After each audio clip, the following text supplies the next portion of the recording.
김영선 전 의원이 석방 이후 처음으로 법정에 섰습니다.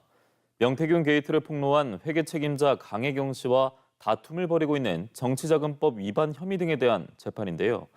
김 전 의원은 재판부에 명태균 씨와 다투고 있는 사건과의 병합을 요구했습니다. 이선영 기자가 보도합니다. 김영선 전 의원이 창원지법으로 들어섭니다. 지난 10일 보석으로 풀려난 이후 처음으로 재판에 출석했습니다.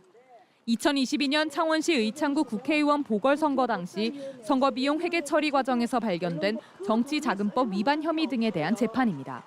김 전 의원은 회계 책임자였던 강혜경 씨가 돈을 빼돌렸다며 자신의 혐의를 부인했습니다.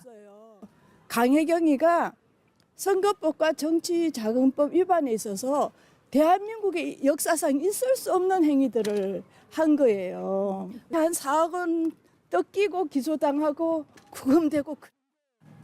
비슷한 시각 법정에 들어선 강혜경 씨의 말도 들어봤습니다.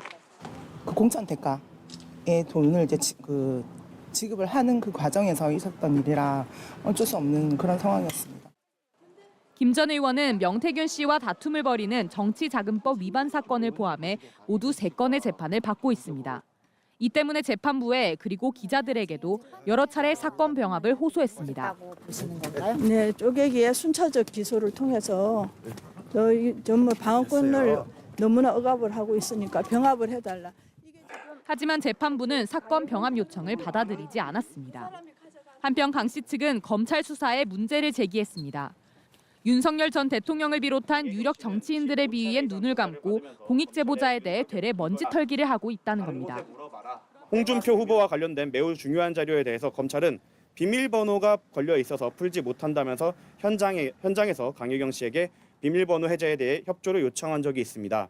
카카오톡 대화에서 손쉽게 그러면서 명태균 씨가 홍준표 전 대구시장의 최측근인 박재기 전 경남개발공사 사장에게 받아온 돈을 선거 비용으로 썼다는 의혹에 대해서도 사실이라고 설명했습니다.